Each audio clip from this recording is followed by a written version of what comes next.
Ek sterf met die verwagting om by Yahshua in te lewe. En daar is nie 'n hemel nie, en daar is nie Yahshua nie, en daar is nie 'n Jahwe nie. Weet jy wat, ek het niks gemis nie. Maar weet jy wat surprise het jy as jy doodgaan, en daar is 'n hemel, en daar is 'n Jahwe, en daar is 'n betroon, en daar is 'n hel. Tel, jy het 'n major probleem. Nie tot heilige mense nie, nie tot Israel nie, maar deur dat hulle verblindheid, of deur hulle val, of verblindheid, het die saligheid of die reddingsplan tot die heidene gekom, om hulle, naamlik die volk van Israel, jaloers te maak. Nou, hier is verskriklik beeldspraak in hierdie een vers. Wanneer hy praat van, om hulle, naamlik die volk van Israel, jaloers te maak, dan is dit nie asof Vader Jahwe hulle probeer jaloers maak nie. Nee, hulle is verblind.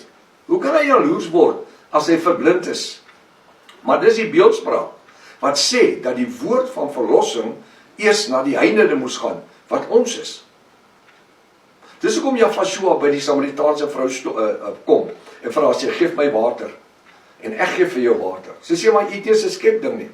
Hy sê, man, as jy van my water drink, strome van lewende water sal jou binneste opspruit, opborrel tot in die ewigheid, water van die ewige lewe.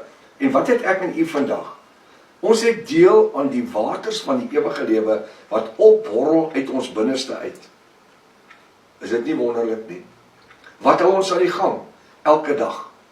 Is die waters van die lewe. Waaraan is ons verslaaf? Want ek en jy is verslaaf, of ons dit wil weet of nie. Ons is verslaaf aan die geopenbaarde woord. Ons is nie meer tevrede met pastousties, met 'n bietjie water, melk wat aangaan. Nee, ons is gewoon aan ramstyks. Ons is gewoond aan vaste spys. En dis nie deur ons eie toedoen nie. Dis deur die genade wat Jahwe Vader gehad het om Israel se oë te verblind, dat hulle hom nie as die Messias sou aanneem nie. En daarom skree hulle, kruisig hom. Want Barabbas sê, maar hier's wat Pontius Pilatus sê, maar hier's Barabbas en hier's Yahshua. As jy laat Pontius Pilatus gaan, kruisig Yahshua. Barabbas gaan. Pontius Pilatus was sy hande onskuld. Hy sê, ek vind geen skuld in die man nie. Verstaan nie? Dis deel van Vader se plan. Nou dis tog wat die skrif sê. Nou gaan ons aan mekaar lees, en met die inligting wat ek jou nou gegee het, kyk hoe val hierdie stukkie van die legkaart in sy plek. Ek, Apostel Paulus, vra dan, het hulle, naamlik die volk van Israel, miskien gestruikel om te val? Gestruikel om te val? Nee, stellig nie. Dit was nie hul eie toedoen nie, maar die Vader se plan om ook die heidene gered te kry, in hakies. Maar deur hulle, dis Israel se val, maar deur hulle, Israel se val, want die Bybel sê, deur hulle val, of verblindheid, want het hulle oor toegemaak, het die saligheid tot die heidene gekom, om hulle, naamlik die volk van Israel, jaloers te maak. En dis hoekom hulle in die groot verdrukking 'n geleentheid gaan kry om herstel te word. En net 1/3 die oorblyfsels van Israel gaan gered word. Ek luister weer na een van die ander clowns. Dis nou die hierdie spookpredikers, is totaal 'n ander clown.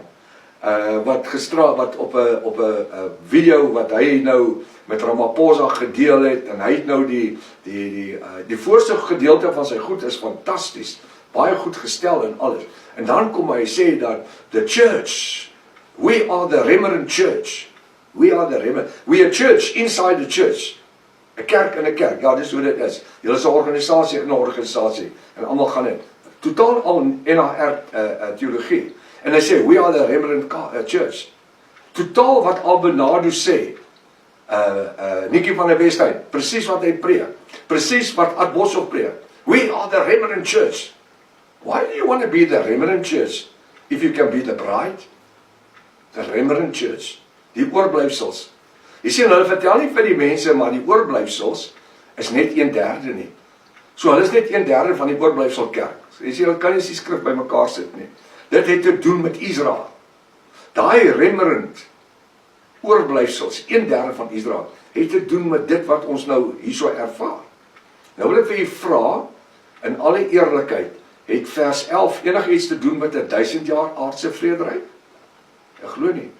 Die woord verklaar dat die volk van Israel se oë verblind geword het om Jahvashua te sien, om aan te neem, om te erken as hulle Messias.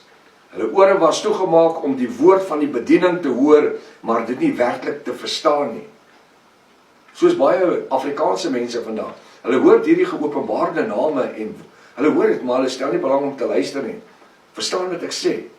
En dan kry jy mense, as hulle dit kry, dan gryp hulle dit. En hulle hardloop met dit. Want dit is geopenbaarde woord. Waarom?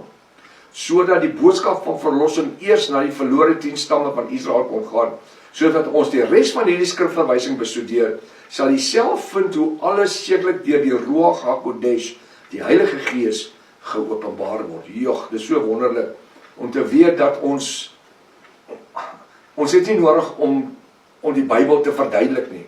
Die Ruach doen dit. Want hy doen net 2 dinge, die Ruach, die Heilige Gees. Hy sê, hy oortuig ons van sonde en ongeregtigheid. Hy oortuig ons van alle sonde en ongeregtigheid. En hy leer ons in alle reg en waarheid. So doen hy. Hy leer ons in die woord. Wat doen ons nou? Ek kan preek tot ek potblou is.